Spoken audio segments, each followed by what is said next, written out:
Hello, welcome to Gardener's World. Now, March is full of flowers that are emerging, you've got bulbs, but nothing matches the regal, almost voluptuous richness of hellebores.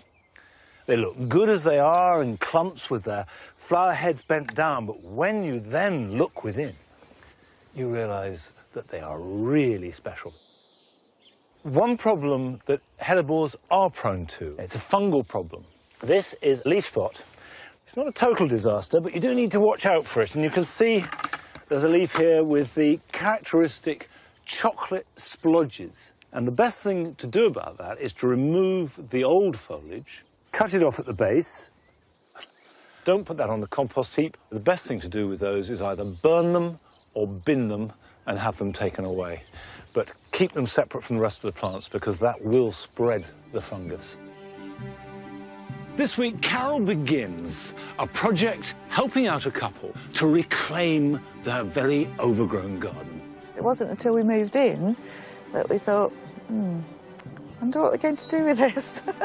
And Jo is looking how professional garden designers use the tricks of the trade to make even a small garden feel bigger than it really is.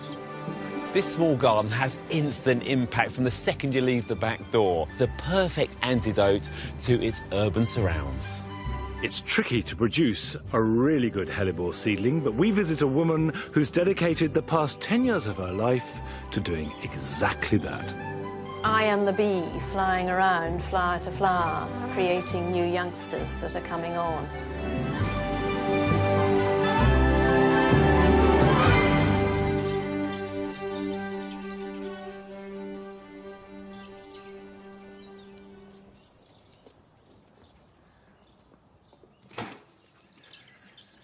Well, not only am I going to be planting some fresh hellebores, but I've got a fresh place to plant them. This has been, for the past few years, the area where we had our shreddings, leaves to make leaf mould, all be moved, dug up, mulched, ready for planting on a grand scale. And these are going to be the first to go in the ground. And I've chosen them for their slight apple greenness and touch of sort of primrose yellow. So you can see that's got a rather pale, delicate colour with intense plum-coloured markings. Put some planks down so I don't tread on the soil and compact it. And I've placed these hellebores away from the trees. There's a bit of a myth that hellebores do well in shade. On the whole, they thrive in soil that is rich and holds some moisture, and in as much sun as you've got to give them. They can cope with shade, but it's not ideal. Although this is generally woodland planting, this is right at the edge of it. Nice rich soil, lots of compost added. Now, I will water those in, but for the moment, that's the beginning of this border. Now, let's go to another type. This is a very different hellebore. This is Helleborus foetidus, the stinking hellebore. If you crush the leaves, it's a little bit whiffy, but not too bad at all. It will have apple green tubular flowers which are ringed with blood red. It has the great virtue of growing well in dry shade. So what I thought I'd do is have a drift of them along the back here, and the trees and the hedge would absorb too much moisture.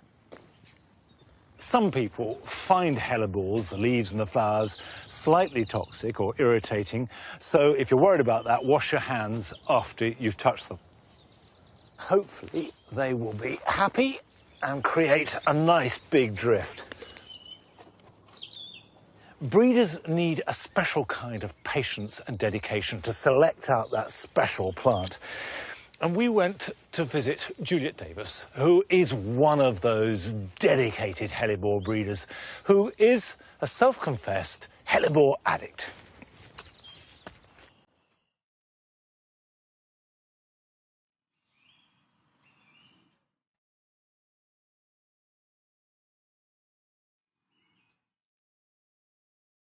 I think hellebores really start the whole year off. It's so lovely to have colour in the garden at a time of year when there's only snowdrops around. They just get me. I just love them. They're my children. There's always surprises. and you create a bond with them. I've always been a grower of plants. I used to grow a lot of perennial plants, and within the garden there was a hellebore, a native hellebore, which was just a purpley one. And then I started looking around and realizing that people were beginning to grow other more interesting ones. And I thought, if some of the other breeders can do it, why can't I have a go? It takes 4 years from actually collecting your seed until you have a flowering plant. It's a real labor of love, but to me, it's truly worth it. There's a great fascination with hellebores because you have the single-flowered ones, you have the double ones, and then you have the anemone ones with the raised inner ruff. And they could be spotted, or they could be striped, or they could also be picotees, and the edges of these flowers will be pink. The single ones are easier to breed. The anemones are coming along well, but the doubles are more difficult. The stigma inside the buds can be so tiny that they just can't grasp that pollen at the right stage. I can never produce enough doubles, and just not so easy.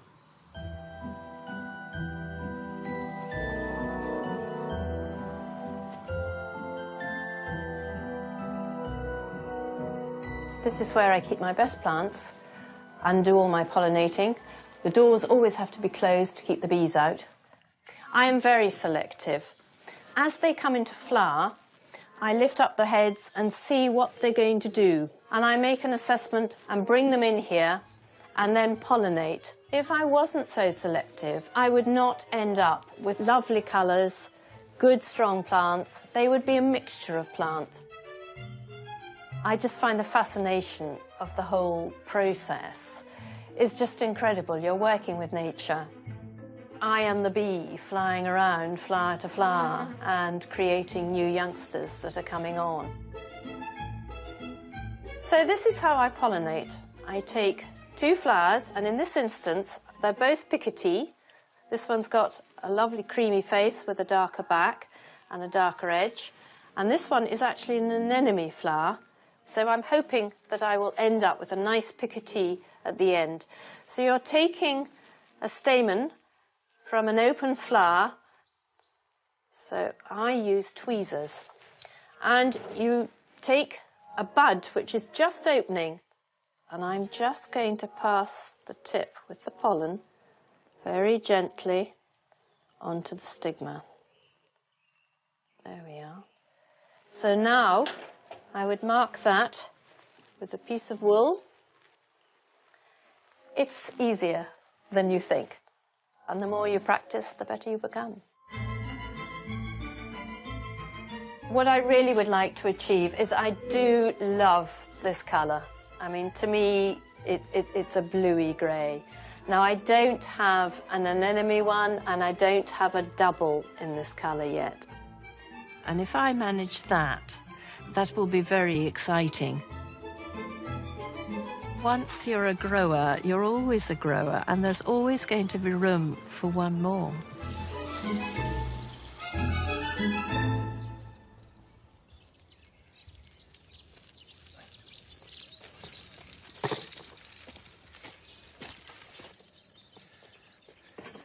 Juliet's garden will be open between 2 and 4 on Sunday the 22nd, so you can go along and see her hellebores for yourself.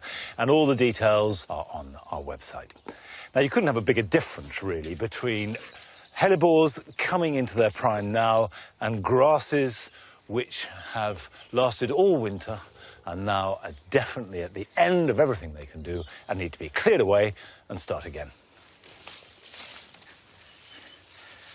Of course, in order to get that fresh growth coming through, almost all of this top dried material from last year simply needs to be cut back and cleared away. And for the herbaceous grasses, like Miscanthus, that's easy. Just cut them back to the ground.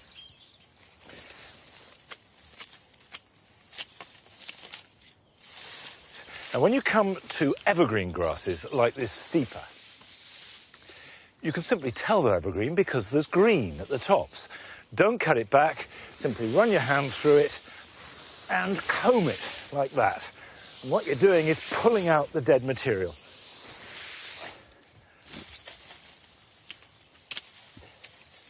This is hot work.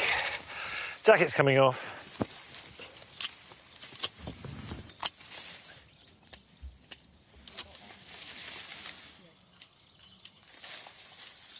So the next stage is to take stock with the bare soil, and you can see what's going on, weed what wants to come out, and then I can mulch it.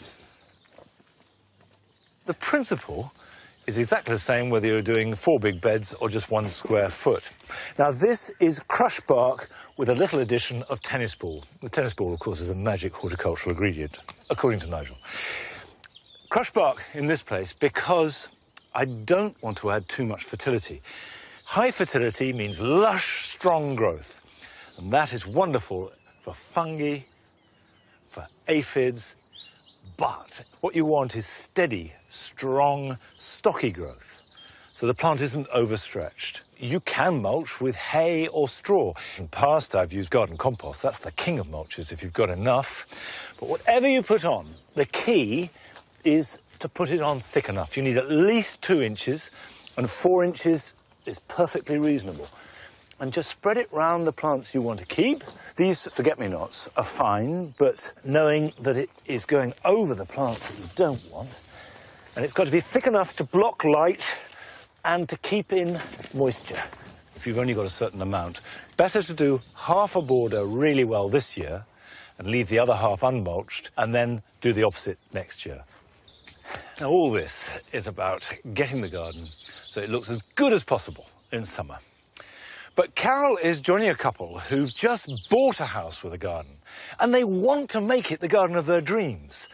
But it's really overgrown, and they don't really know where to start.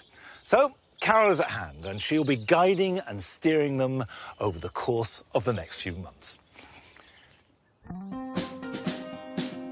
Sally and Jeff moved into their new home last autumn. It's a beautiful location, but it was the garden that really sold it to them. Now they're in, they don't know where to begin, so they've called on me for a bit of horticultural help. There's a lot of work, I think, needed, and we're not really sure where to start. It wasn't until we moved in that we thought, I wonder what we're going to do with this. This year, I'm going to help them peel back the years and rejuvenate this garden to uncover its glory. It's such a lovely spot, isn't it? It is. We think it's idyllic. What do you want from a garden? What are you interested in? I like flowers and colour. Well, I quite like structure in a garden. You want it sorted, don't you? And organised. Yes, I quite like it ordered, but not neat. An established garden has its benefits, doesn't it? Because you don't want any clean canvas. You want to appreciate what you've got. No, Absolutely. I mean, you've got some really smashing shrubs here. For this one, for instance, we've got loads of it all over the place, but I don't know what it is. It's called, I think now, Brachyglottis. It's a daisy. It's a stalwart. Even if you take it right down to the base, it's going to come back. Look a bit bald, first of all, but never mind. And what's this one with the nice leaves? This is an evergreen by Burnham. I think it's called Davidii. In fact, I'm sure it is. And it has bunches of little white flowers. So can we prune this back? I really wouldn't do that. If you actually look deep in here, can you see? It's almost completely bare at the base. Oh, yes. Yes. So make the most of that, but perhaps encourage it by taking out that. Yes, giving it a bit more room. And giving it more light and air. And you've got a pond!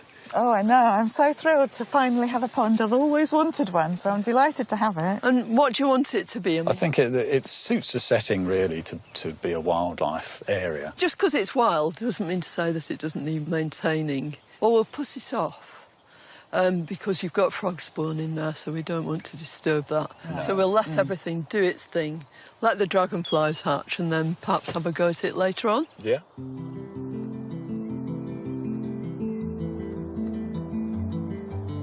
Oh, look at that. It looks dead. Isn't that beautiful? It's a magnificent tree peony. Ah. At the end of all these stems are these big fat buds, and they're going to make the most beautiful, enormous yellow flowers. And the thing about it is, here where it is, really it should be resplendent.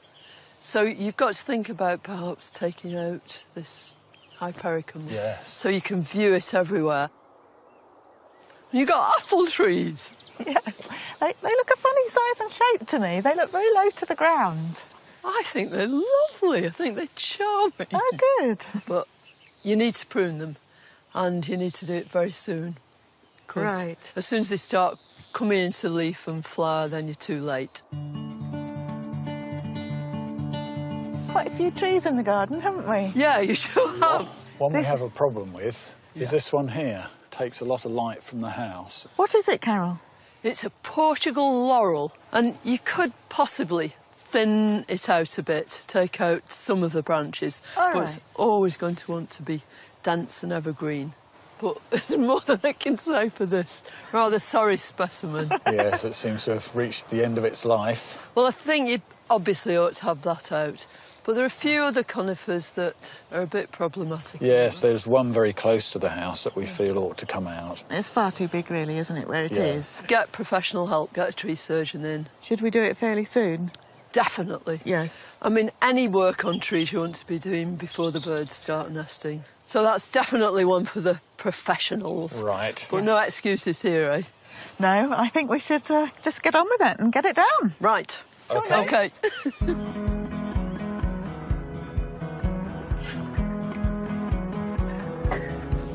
It's lovely to see your garden. You know, it's so evident that it's had such a lot of love in it, hasn't it, over the years? And I know you're going to put lots more into it and We're just going to try. onwards. By tackling these dead and overgrown trees, Sally and Jeff will get a clearer picture of what their garden could become.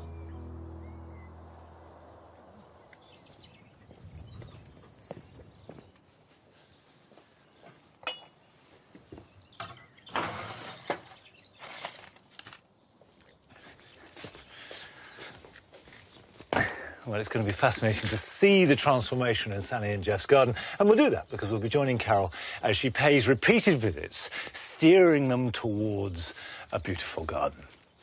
Now, I'm starting filming a new series of Big Dreams, Small Spaces. And if you've got dreams of a beautiful garden for your small space, well, maybe you should try applying and I could come along and help you.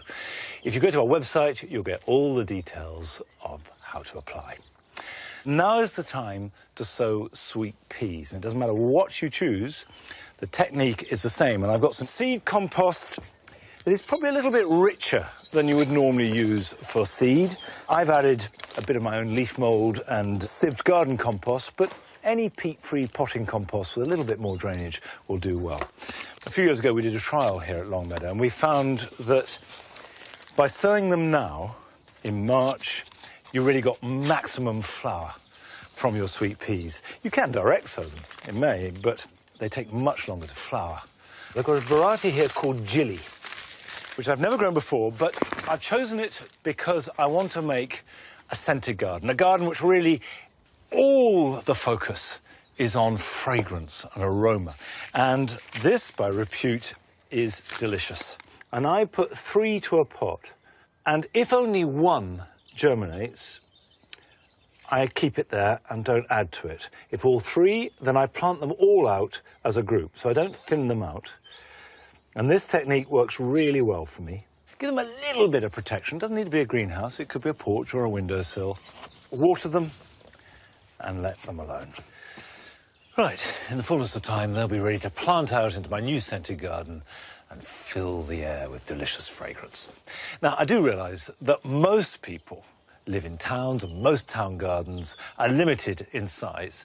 And Joe is continuing his series looking at ways of making the most of any town garden, and above all, on how to make it feel as spacious as possible. In a small town garden, it may seem impossible to fit everything in and not be dominated by your urban surroundings. But as this garden by Chris Moss demonstrates, with some careful design choices, you can create a personal oasis that defies its dimensions. This small garden has instant impact from the second you leave the back door.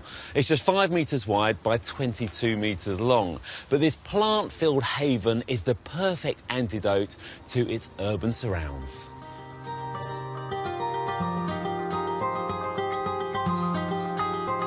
This is a west-facing garden, and the layout has started with ways to get the best from the sun. There are 3 main areas for seating. Down the bottom there, perfect because it relates to the kitchen, and then where I am now catches the afternoon sun, and then at the end there's another seating area around here, and that catches the morning sun beautifully. So we've got 3 areas to sit. But what I really love about this garden, and what makes it for me, is this simple path. It just arcs all the way through the garden, and what that does is create a nice generous bed on the right hand side, the sunny side, but also plenty of plants on the other side too.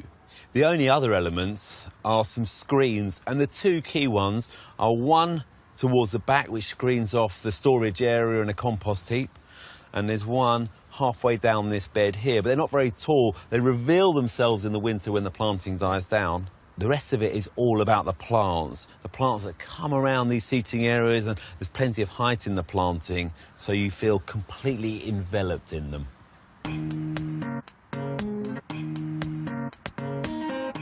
A very small garden gives you the opportunity to create your own personalised space, and that starts with the boundaries.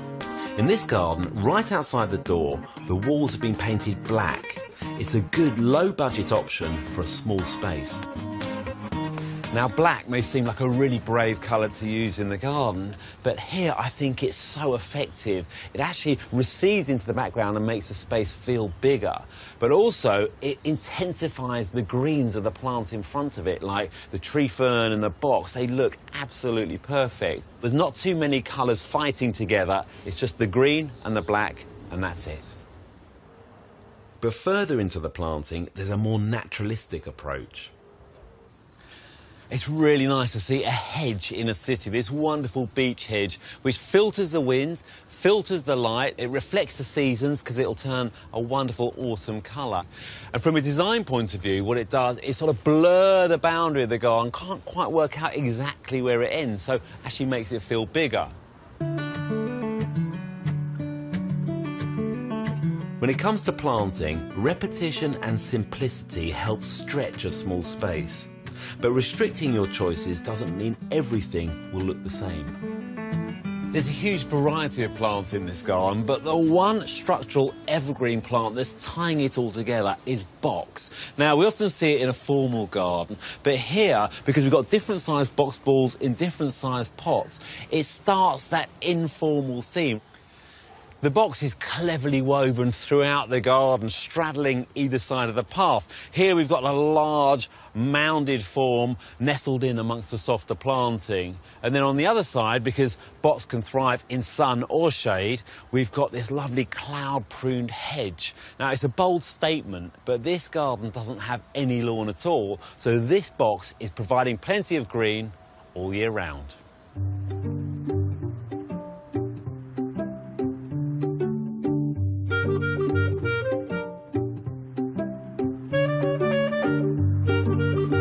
In a tiny garden like this, the finishing touches are so important. It's all about keeping it simple. It's easy to want to get carried away with the decorative elements in a garden, and it can overall look a little bit fussy and a bit confused. What I really like about this garden is that there are these pots in front of the screens, 3 of them dotted throughout, which accentuate the width of the garden but also the length. It's understated and it's really classy, and it harmonises the garden as a whole. And those screens also work well as a foil for lighting at night to create focal points that mark out the garden. While closer to the house, the lighting here really helps set the mood. This garden has everything you'd want from a small space. It's got plenty of variety, some wonderful planting, privacy from the neighbours, and plenty of places to sit.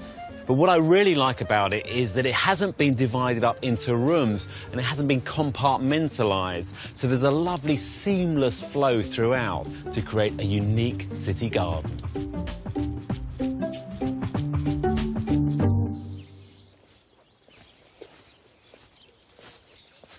At this time of year, the garden reveals its treasures by degrees. You get these little moments of glory, whether it be a crocus coming through or some new foliage. But nothing so far this year has given me more pleasure than the catkins of the purple hazel. These pink lamb's tails are absolutely lovely. Now, of course, as well as enjoying the highlights at this time of year, there are jobs that have to be done. And here are some jobs that you can be getting on with at home this weekend.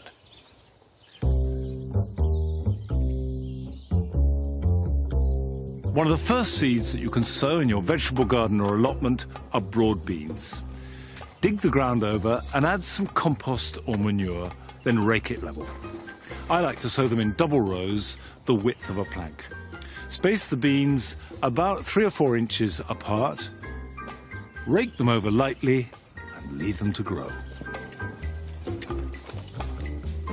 It's time to prune the late-flowering clematis, like Clematis verticella, that produce a mass of small blooms after the middle of June and carry on right through into autumn.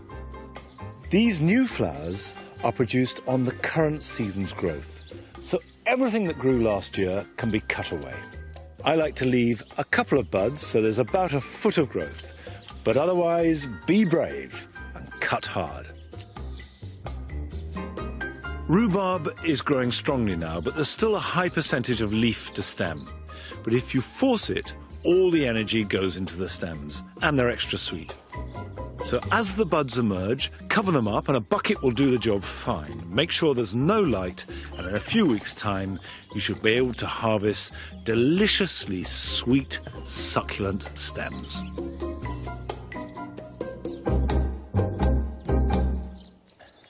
Now look what I found. This is a hedgehog. It was hibernating in amongst the grasses. Still very sleepy, but hedgehogs are becoming terribly rare. And if you find one in the garden, you must look after it. Now, what I'm going to do is put him somewhere where he can continue to hibernate and wake up naturally. I've got a pile of sticks and twigs round the corner, and if I bury him in that, he'll be safe from people like Nigel and worse.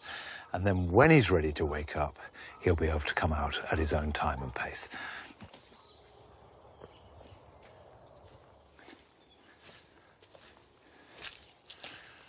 Now, I left this pile for wildlife, for things like hedgehogs to use. But let's just lift that up. In you go, fella. In you go. Cover him up.